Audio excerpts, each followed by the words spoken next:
Na formação de identidades étnicas dos países europeus ocorre uma combinação de 3 componentes ativos, que são mito, memória e história. Os mitos de origens dos países europeus formaram-se e difundiram-se em torno de estados nacionais. Por sua natureza dúbia, que prende o mundo real e o imaginado, o mito é construído a partir de diversas narrativas de nações europeias. Bom,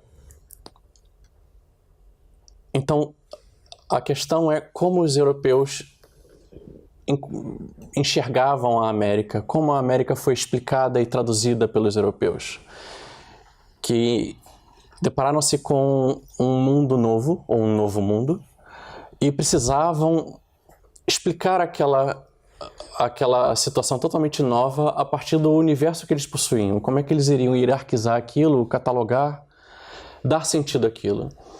Então, essencialmente, podia-se recorrer a 2 fontes, que era a Bíblia e os autores clássicos, que era a maneira como o homem do século XV e XVI conseguia explicar o mundo, né? Então, essa antiguidade clássica, ela é resgatada durante os séculos XV e XVI como um modelo de repensamento para o renascimento europeu. A partir dos séculos XVI e XVII, sobre o contexto dos chamados descobrimentos, buscou-se então traçar paralelos etnocêntricos entre as sociedades ameríndias e referenciais bíblicos e clássicos. O principal desafio dos europeus era definir o estatuto do indígena de modo a enquadrá-lo em seu universo simbólico e o seu senso de normalidade. Daí uma tentativa de se estabelecer uma referência bíblica para explicar a existência de civilizações e povos nativos. 2 correntes intelectuais debatiam se a América não teria relações com o mito platônico da Atlântida ou se seria a comprovação dos relatos de navegações fenícias para as terras obscuras.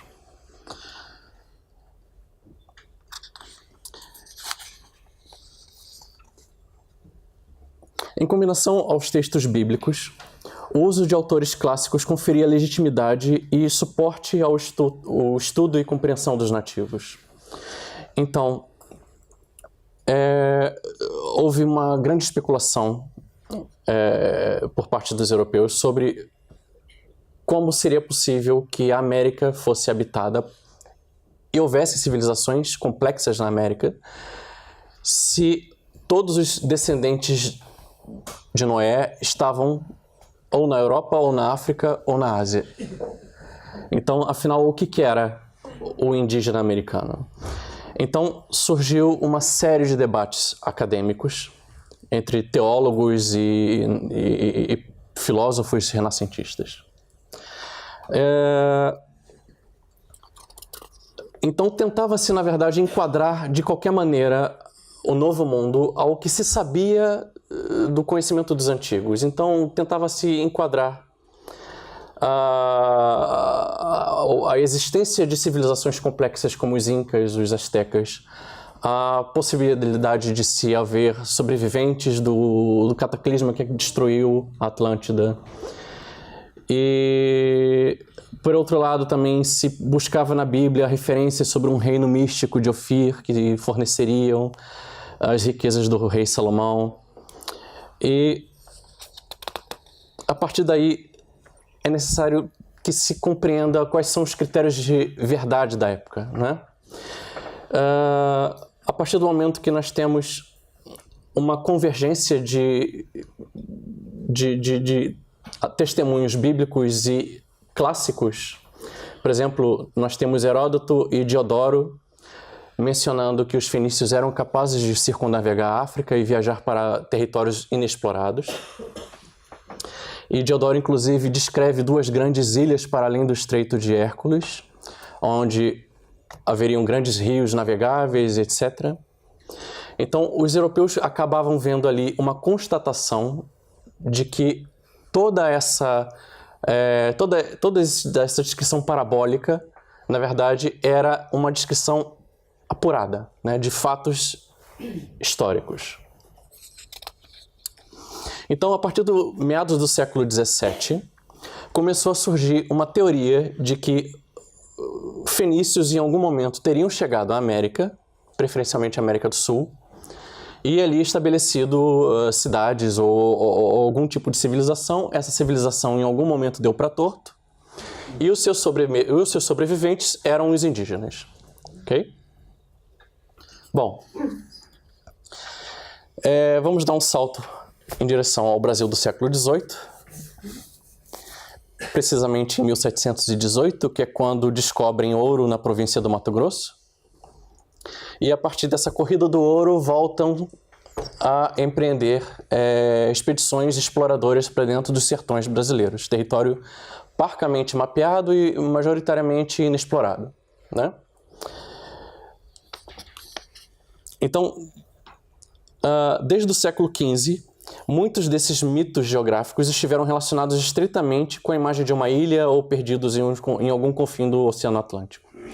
Com a descoberta do ouro no Mato Grosso colonial, uma nova onda de exploradores lançou expedições para a exploração do interior chamadas monções, porque normalmente eram fluviais e estavam condicionadas a geografia permitia o lançamento das embarcações. Então, a partir desse contexto do século XVIII, com o avanço exploratório do Brasil, tal como ocorria no restante da América do Sul, diversas cidades imaginárias também foram situadas em locais insulares.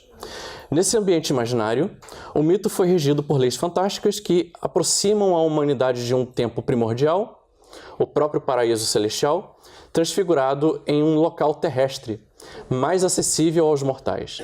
É nesse contexto que surge o polêmico documento 512, que é esse que nós temos aqui na parede. O documento 512 é um relato expedicionário de um grupo de bandeirantes que teria se perdido em algum lugar do sertão da Bahia e tropeçado numa cidade perdida. Essa cidade é completamente descrita com riquezas de detalhes no documento 512. Eu tenho uma cópia desse documento aqui para vocês. E ele data de 1753. Depois desse documento ser arquivado na Livraria Pública da Corte, ele fica esquecido até 1839. Então, damos mais um salto em direção ao século XIX. A respeito das influências do relato, eu tenho aqui umas passagens. O título do documento é A Relação Histórica de uma Oculta e Grande Povoação Antiquíssima de 100 Moradores.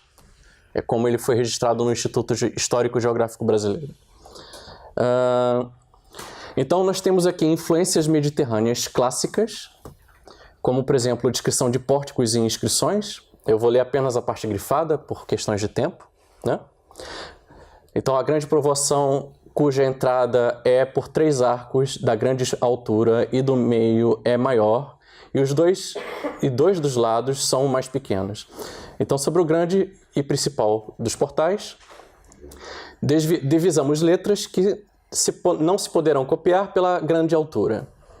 Então, depois há uma sequência de detalhes a respeito das inscrições. Uma outra questão também das influências mediterrâneas são praças, colunas e estátuas. Então, a descrição segue.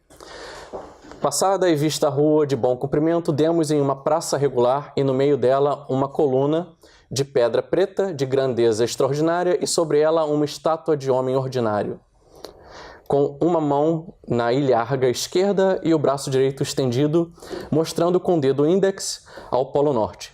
Em cada canto da dita praça está uma agulha, à imitação das que usavam os romanos.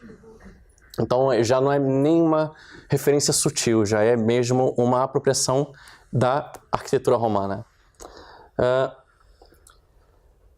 Sobre a presença de templos e arte. Da parte esquerda da dita praça está outro edifício totalmente arruinado e pelos vestígios bem mostra que foi templo, porque ainda conserva parte de seu magnífico frontispício e algumas naves de pedra inteira. Ocupa grande território nas suas arruinadas paredes. Se vêem obras de primor com algumas figuras e retratos embutidos na pedra, com cruzes de vários feitios, corvos e outras miudezas que carecem de largo tempo para admirá-las. cunhagem de moedas e a destruição por uma catástrofe natural. Um nosso companheiro chamado João Antônio achou em as ruínas uma casa, um dinheiro de ouro cuja uma figura esférica maior que as nossas moedas de 6.000 e de 400. De uma parte com a imagem ou figura de um moço posto de joelhos e da outra parte um arco, uma coroa e uma seta, de cujo gênero não duvidamos se ache muito na dita povoação ou cidade desolada, porque se foi subversão por algum terremoto, não daria tempo o repente a por recato ou precioso. As pessoas sairiam correndo e ficava o ouro todo para trás. Então, quais são as referências recentes para esse documento? Entre 1710 e 1768 deram-se as explorações de Pompeia e Herculano. Então, há uma grande influência dos trabalhos arqueológicos em torno do Vesúvio na descrição desse documento, dessa cidade do documento 512. Bom, então, como eu falei, esse documento volta a ser encontrado em 1839. Então, no século XIX, nós tivemos no Brasil frequentemente viajantes europeus, muitos alemães, franceses, e eles sempre entravam em acordo quando descreviam os indígenas como uma civilização em processo avançado de degeneração. E com relação a isso, eles automaticamente colocavam a monarquia portuguesa e depois a monarquia brasileira como à frente de uma missão de recuperação moral daquelas populações, né? A missão civilizadora. Só que com a independência do Brasil, houve uma ruptura entre a identidade portuguesa e uma nova identidade que precisava ser construída dentro do Brasil. Ou seja, ser brasileiro significava não ser português mais. Afinal, se nós éramos portugueses, para que a separação, né? Então, a questão era o que existia no passado brasileiro para além dos portugueses e dos indígenas. Como explorar isso para a construção de um discurso de identidade. Então, aí temos o processo da criação do Instituto de História e Geografia Brasileiro. Então, Dom Pedro II iniciou o seu relacionamento com a construção de uma identidade nacional, mas também com a política cultural que se praticava nesse período, ou seja, uma nova nação brasileira se reconhecia enquanto continuadora de um projeto de civilização português, mas havia a necessidade política de se estabelecer o Brasil como algo mais além de uma mera continuação de portugueses. Uma possibilidade de ruptura definitiva com Portugal poderia estar escondida nas próprias selvas, que daí entra a importância do documento 512. Em 1838, o Instituto é fundado. Em 1838, é lançada a missão do Instituto Histórico Brasileiro, que era de encontrar culturas superiores perdidas no território nacional. A busca pela fundação de uma nova nação brasileira, enraizada nesse passado pré-português. E nesse caso é um conceito francês de civilização, né? Necessariamente conectado com o passado da antiguidade, greco-romano ou mediterrâneo de alguma maneira. E assim podermos finalmente integrar o Brasil a uma consciência europeia de civilização. Não haveria, portanto, como diferenciar o Império Brasileiro das demais nações civilizadas da Europa Ocidental. Então, entre novembro de 1840 e fevereiro de 1841, logo a seguir a descoberta do documento, o Império lança 2 expedições para o interior da Bahia para tentar encontrar a cidade. E logo a seguir há a coroação de Dom Pedro II. Então, há ali toda uma agenda para tentar casar a nova civilização brasileira com a data da coroação. Como, obviamente, não encontraram em nenhuma das 2 expedições nenhum vestígio de uma cidade perdida, principalmente uma cidade fenícia, a consolação foi lançar o Diário das Expedições pelo IHGB no mesmo ano da coroação, e aí lançar na Academia Brasileira a polêmica e o debate a respeito de possivelmente ter ou não um legado fenício por descobrir no território nacional.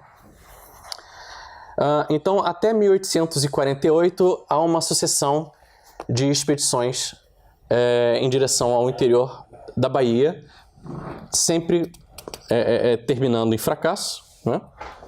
E a questão aqui é que o Instituto Histórico Brasileiro acaba refletindo uma credibilidade na existência dessa civilização. E a meta dele, a meta inicial, era a recuperação desses restos monumentais, relacionar o Brasil a essas antigas páginas da história nacional, né? Com civilizações antigas ou talvez até anteriores aos próprios fenícios, por que não uma Atlântida ou algo do gênero, e tentar criar uma conexão entre essa geração perdida do passado pré-histórico e os próprios brasileiros. Então o Brasil seria, portanto, o produto de 3 raças. É aí que surge a teoria da democracia racial. O Brasil seria o produto de uma combinação de 3 raças. Daí que os portugueses seriam um desses elementos e haveria toda outra contribuição de outras civilizações, né? A posição brasileira, a proposta brasileira de se transformar num farol de civilização na América do Sul seria devidamente legitimada.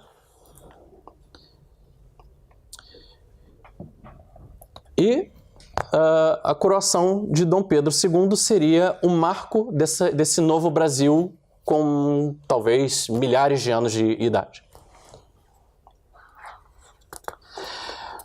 Então, ao longo do século XIX, há uma série de descobertas de cidades perdidas na selva por arqueólogos, seja na Ásia ou na própria América Latina, através das cidades maias ou na própria África também, na África subsaariana. E essa sucessão de descobertas de cidades perdidas na selva contradiziam o fracasso, expunham o fracasso das expedições brasileiras.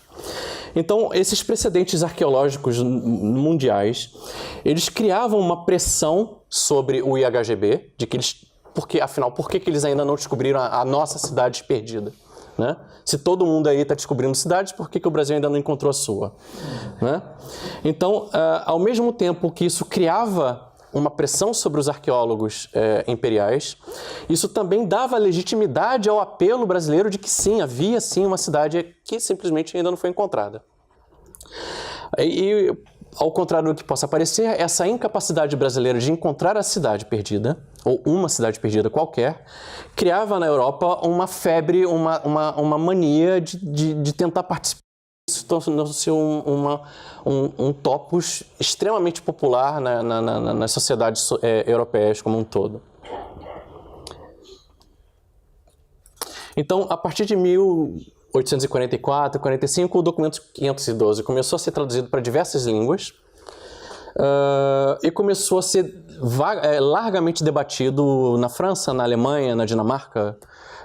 Eu não sei até que ponto isso teve alguma aceitação em Portugal. Os portugueses provavelmente não compraram a ideia, né, por questões óbvias, né? Mas houve uma parceria particularmente intensa com os dinamarqueses e com os escandinavos, porque eles também estavam procurando vikings na Amazônia.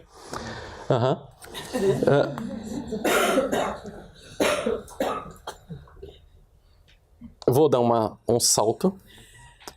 Então, a partir dessa época, o IHGB começou a se corresponder e a trocar informações com naturalistas, linguistas, arqueólogos de toda a Europa, né? E passou a ser um problema debatido a nível global. Então, enquanto a cidade perdida da Bahia não aparecia, o IHGB abria novas frentes de batalha. Então, novos vestígios de presença fenícia no Império estavam a ser debatidas e estudados. No final do século XIX, as teorias ligadas à presença fenícia no Brasil perdeu fôlego e passou a ser discretamente evitada nos meios acadêmicos. Aqui tem uma pequena cronologia, inclusive um evento famoso, que foi um escândalo de uma inscrição fenícia em 1872, que foi devidamente traduzida e legitimada e, alguns anos depois, foi atestada como uma fraude. A partir da década de 70, já começam a aparecer obras criticando diretamente a proposta de civilizações perdidas no Brasil.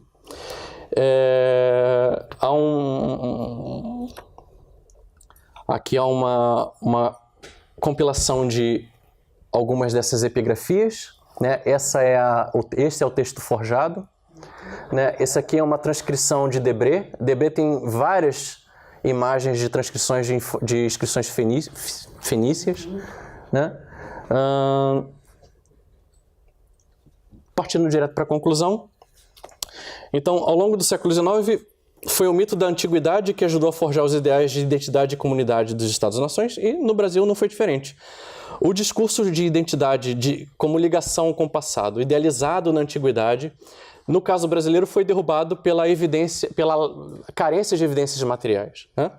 O legado fenício ao Mediterrâneo daria um ímpeto particular à monarquia brasileira, que tinha o desejo de equidade com as nações europeias e defendia o seu status como marco civilizador. A arqueologia imperial foi fundada com o objetivo de consolidar essas ambições políticas. Então, era uma arqueologia incapaz de dialogar com o meio ambiente, com os sítios que visitou. Ela partia sempre do princípio de apropriação política dos monumentos rupestres e afins, e sempre tratava as descobertas que fazia da pré-história brasileira como um potencial instrumento comprobatório da presença fenícia. Então, a questão é que o monumento já estava lá e simplesmente precisava ser interpretado. Esse assunto acaba com a República. A proclamação da República enterrou de vez o assunto, já não havia mais ninguém que trabalhasse seriamente com isso no nível acadêmico. Alguns poucos trabalhos esotéricos e em teoria de conspiração persistiam a partir daí. O assunto voltou à mídia internacional quando o coronel Percy Fawcett desapareceu no Mato Grosso em busca de uma cidade perdida. Esse é o personagem, é a figura histórica que deu origem ao Indiana Jones, né? E em 1928, o dinamarquês Sven Hagen tenta recuperar toda a discussão do século XIX e publica uma obra defendendo o passado fenício da província do Piauí. E ao longo do Estado Novo, em 1931, há uma tentativa de revisitar toda essa epigrafia, tentar fazer uma releitura e recuperar o mito do passado fenício brasileiro, mas isso também não vai longe. Desse período do Estado Novo, a proposta de leitura dos grafites do manuscrito 512, que temos aqui uma cópia. Isso seria um alfabeto grego baseado nos grafites rupestres.